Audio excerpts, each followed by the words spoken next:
ক্রীড়াবিদদের কথা বা ক্রীড়াবিদদের সুযোগ সুবিধা যেগুলো আমি খেলোয়াড় থাকাকালীন সময়ে এখানে আমাদের আহমেদ রাকিব রয়েছে, আরো অনেকেই রয়েছেন, নাবিল থেকে শুরু করে আমাদের আশরাফ, যাদের সময় আমি হয়তো অনেকের সময় খেলেছি, অনেকের সাংবাদিকতা করেছেন। তখন আমি যে বিষয়টি নিয়ে প্রথমে বলতে চাই যে আমরা সবার আগে আমাদের নারীদের নিরাপত্তা নিশ্চিত করতে চাই, এবং সেই নারীদের নিরাপত্তা নিশ্চিত করার জন্য ইতিমধ্যে আমি আমার মিনিস্ট্রিতে আমাদের ক্রীড়া পরিষদ আমরা তাদের সাথে ইতিমধ্যে আমাদের আন্তঃমন্ত্রণালয় যে আমাদের মিটিং সেখানে আমরা কথা বলেছি, এবং নারীদের নিরাপত্তা নিশ্চিত করার জন্য আমি একটি সেল তৈরি করব, যেটি একজন বক্তা এখানে বলে গেছেন একটু আগে।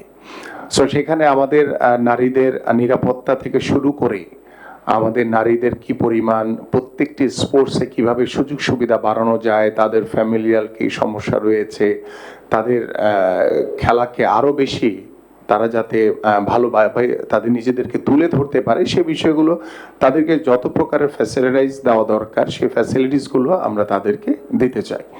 এবং পাশাপাশি আমাদের বাংলাদেশের সম্ভাবনাময় যে খেলাগুলো রয়েছে, বিশেষ করে আমরা জানি যে আমাদের ক্রিকেট অত্যন্ত জনপ্রিয় একটি খেলা, আমাদের ফুটবল অত্যন্ত জনপ্রিয় খেলা, পাশাপাশি আমাদের যে অন্যান্য স্পোর্টসগুলো রয়েছে, বিশেষ করে আমরা যদি আর্চারি, শুটিং, আমাদের মাবিয়ার কথাই ধরেন, যে ওয়েট লিফটিংয়ে মাবিয়া যেভাবে আমাদের গোল্ড মেডেল এনে দিয়েছে, এবং আমাদের এখানে খই আছে, আমাদের টেবিল টেনিসের অনেক খেলোয়াড় রয়েছে, আমাদের এখানে মারিয়ার কথা বলতেই হয়, যে মারিয়ার বিষয়টি আমি আসলে আজকে সকালবেলায় শুনেছিলাম।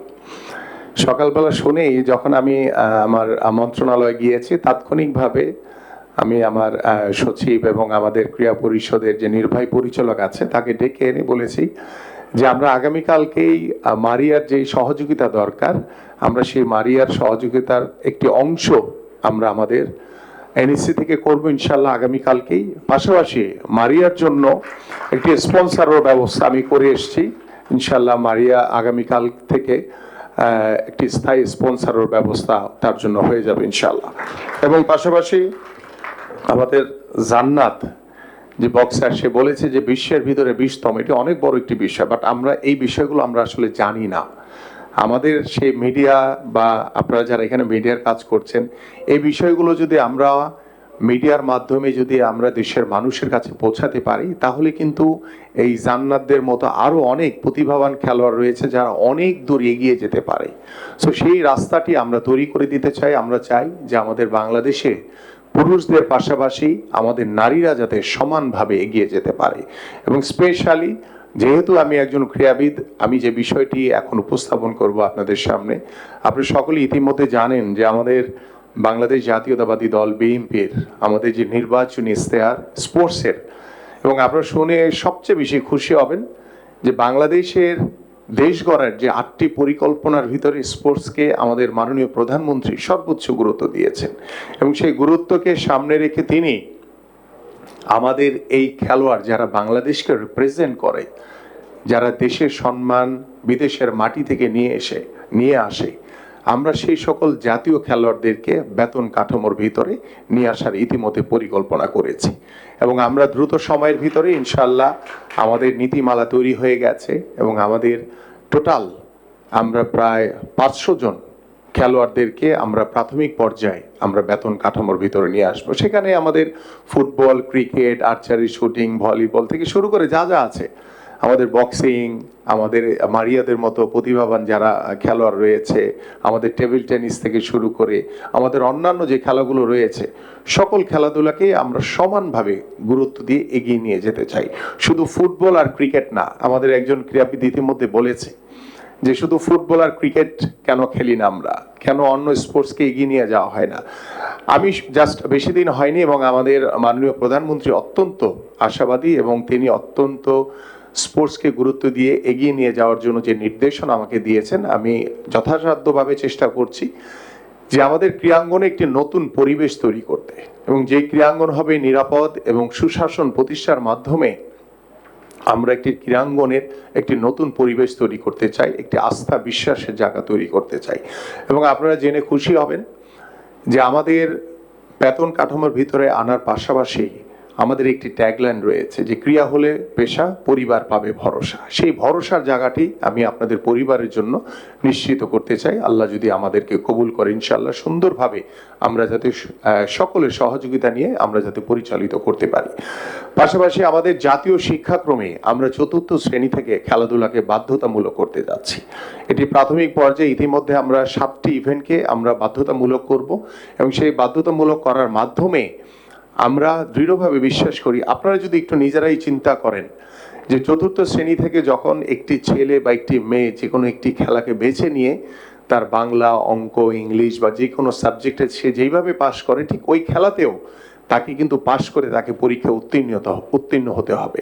তখন সেই ছেলে বা মেয়েটি তারা যখন স্কুল শেষ করে ঘরে ফিরে গিয়ে ডিভাইস নিয়ে ব্যস্ত হয়ে যায় কিংবা অন্যান্য দেখা যায় যে মাদকের কথা বলেছে, মাদকের দিকে ঢলে পড়ে, আমি দৃঢ়ভাবে বিশ্বাস করি যে আমরা যখন ৪র্থ শ্রেণী থেকে খেলাধুলাকে বাধ্যতামূলক করতে পারবো, তখন আমার সেই সন্তান, আমার সেই ছেলে বা মেয়ে তারা কিন্তু কখনোই ওই ডিভাইসের আসক্তি থেকে অনেকটাই দূরে চলে আসবে। তারা তখন কিন্তু বাধ্য হবে খেলার মাঠে থাকতে, কারণ সে জানে যে আমি যদি খেলার মাঠে না যাই তাহলে আমি পরীক্ষায় উত্তীর্ণ হতে পারবো না। তখন কিন্তু সে শারীরিকভাবে তার যেমন একটি সুস্থ জাতি হিসেবে আমরা গড়ে তুলতে পারবো, ঠিক মাদক মুক্ত সমাজ গড়ার জন্য আমি দৃঢ়ভাবে বিশ্বাস করি ক্রীড়াঙ্গন হবে অন্যতম একটি মাধ্যম।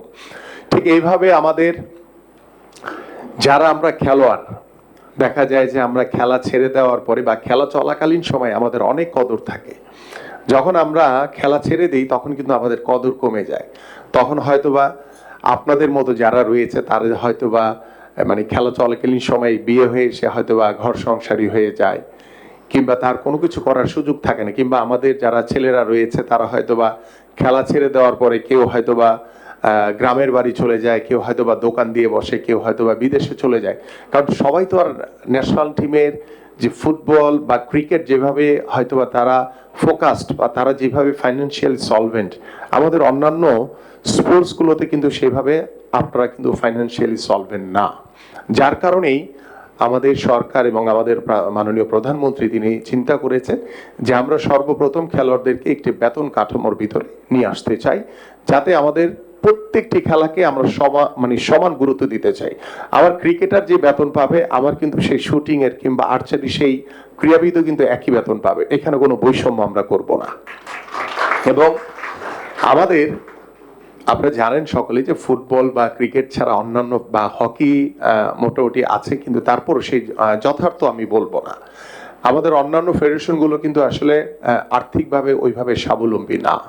এবং আপনারা ইতিমধ্যে জানেন যে আমি দায়িত্ব নেওয়ার পরে আমরা ক্রীড়া সাংবাদিকদের সাথে ইতিমধ্যে মত বিনিময় সভা করেছি, আমাদের ফেডারেশনগুলোর সাথে করেছি, এবং আমাদের ব্যাংকগুলোর যে প্রতিষ্ঠানগুলো রয়েছে তাদের সাথে মত বিনিময় সভা করে আমাদের ফেডারেশনগুলোকে কিভাবে আমরা আর্থিকভাবে একটি স্বাবলম্বী করতে পারি, কিভাবে তাদেরকে সচ্ছলতার ভিতরে নিয়ে আসতে পারি। কারণ ফেডারেশনগুলো যদি আর্থিকভাবে স্বাবলম্বী হয়, সচ্ছল হয়, তাহলে কিন্তু আমাদের ক্রীড়াবিদদের দিকেও কিন্তু তারা নজর করবে, নজর রাখবে। এবং অনেক সময় দেখা যায় যে টাকার অভাবে বা স্পন্সরের অভাবে অনেক ক্রীড়াবিদ আন্তর্জাতিক অঙ্গনে অনেক খেলায় অংশগ্রহণ করতে পারে না। সো আমি এই জায়গাটি ওপেন করে রাখতে চাই। আমি আল্লাহর রহমতে আমাদের সরকার এবং আমাদের মাননীয় প্রধানমন্ত্রী তিনি অত্যন্ত আন্তরিক ক্রীড়াবিদদের বিষয় নিয়ে, এবং তিনি একটি কথা আমাকে প্রায়ই বলেন যে আমরা শুধু ক্রীড়াবিদদের দিকে ফোকাস করব, আমরা কোনো অবকাঠামো তৈরিতে যাব না। আমরা খেলোয়াড়রা যদি ভালো থাকে, খেলোয়াড়রা যদি সুস্থ থাকে, তারা যদি দেশের জন্য ভালো পারফর্ম করতে পারে, এটাই হচ্ছে আমাদের বড় অর্জন। আমরা ওই অবকাঠামো নির্মাণ করে সেখানে আমরা কোনো দুর্নীতির সুযোগ দিতে চাই না। আমরা কোনো অবকাঠামো নির্মাণের নামে আমরা আমাদের ক্রীড়াবিদদেরকে অবহেলা করতে চাই না।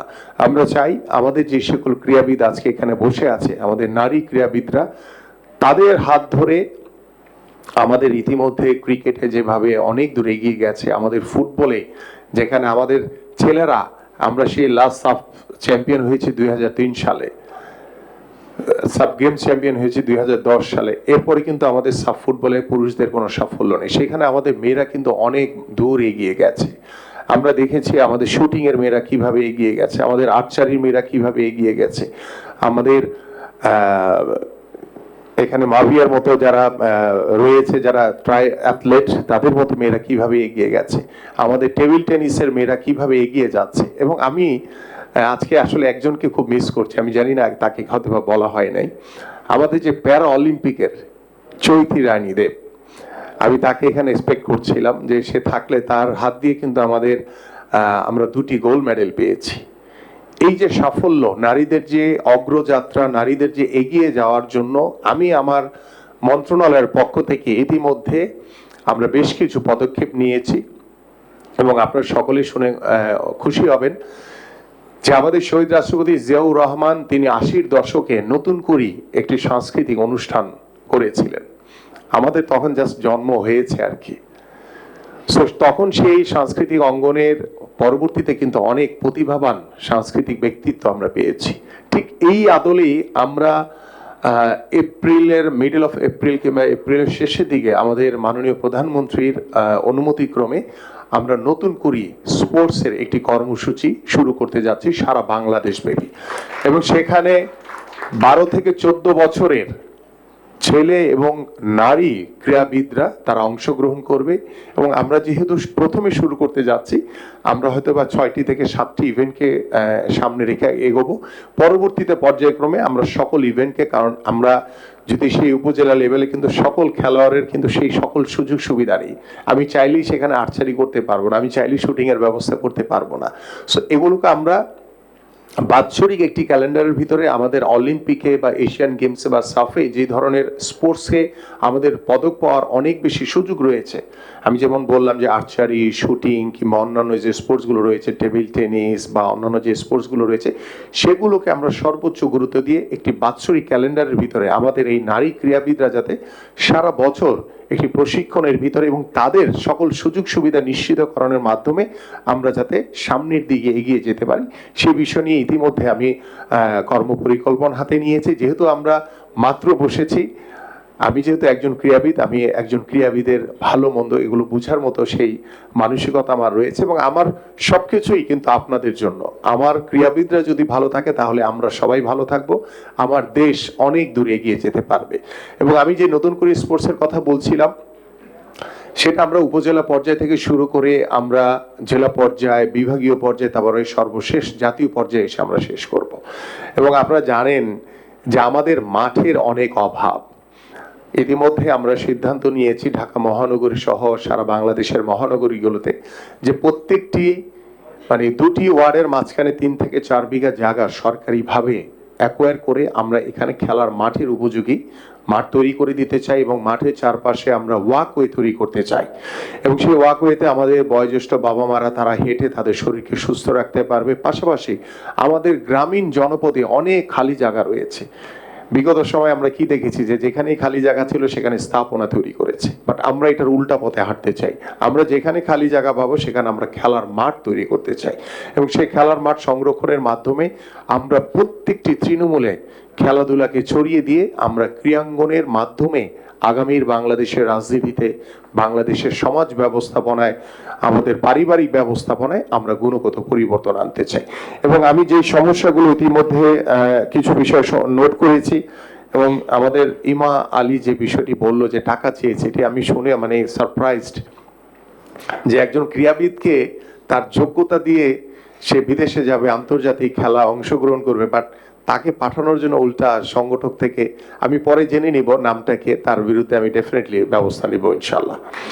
এবং পাশাপাশি আমাদের যে টেবিল টেনিসের আমাদের কোচের কথা বলা হয়েছে, আমি এটির সাথে একমত। আমি আমার মন্ত্রণালয়ের মিটিংয়ে আমাদের টেবিল টেনিস ফেডারেশনের সাথে যারা রয়েছেন তাদেরকে ডেকে এনে কথা বলে কি কি ধরনের সুযোগ সুবিধা দরকার, শুধু টেবিল টেনিস না, আমি প্রত্যেকটি খেলাকে অগ্রাধিকার দিতে চাই। যেমন আমাদের ওয়েট লিফটার, আমাদের টেবিল টেনিস, শুটিং, আর্চারি থেকে শুরু করে সকল খেলোয়াড় ইন্ডিভিজুয়াল, যেমন ট্রাই অ্যাথলেট হিসেবে যে মারিয়া যে একটি সুদৃঢ় অবস্থান তৈরি করেছে বাংলাদেশ, আমি মনে করি যে মারিয়াকে দেখে অনেক নারীরা অনেক বেশি উদ্বুদ্ধ হবে, শুধু খেলাধুলার জন্য না, তাদের ব্যক্তিগত সকল কার্যক্রমের জন্য অনেক বেশি তারা সাহস সঞ্চার করবে এক মারিয়াকে দেখে। সো আমি আশা করি যে মারিয়াদের মতো আমাদের যারা এখানে নারী ক্রীড়াবিদ রয়েছেন, আপনারা সমানভাবে আপনারা এগিয়ে যাবেন। এবং আমি আমার জায়গা থেকে আপনাদের যে আজকে পরামর্শগুলো রয়েছে, এবং আমি আপনাদের কাছে ওপেন করে রেখে যেতে চাই যে কোনো পরামর্শ, যে কোনো ভালো কিছুর জন্য আমি সবসময়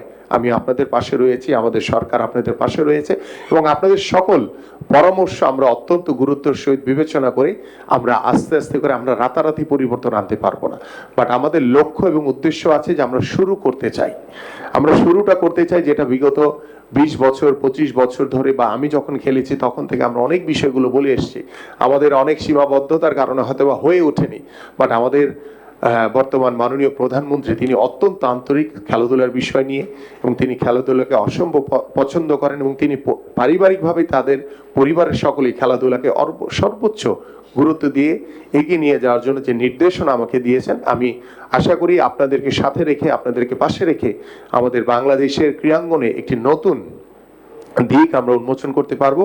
এবং আজকের এই আন্তর্জাতিক আন্তর্জাতিক নারী দিবসে আমি আমার সকল নারী ক্রীড়াবিদ যারা এখানে উপস্থিত রয়েছেন, যারা দেশের বাইরে এশিয়ান কাপে অংশগ্রহণ করেছে, আমাদের নারী ফুটবলার বা বাংলাদেশের প্রত্যন্ত অঞ্চলে যারা নারী ক্রীড়াবিদ রয়েছে, সকলকে আমি আন্তরিকভাবে ধন্যবাদ এবং শুভেচ্ছা জানিয়ে আমি আজকের মতো এখানে শেষ করছি। সবাই ভালো থাকবেন, সুস্থ থাকবেন।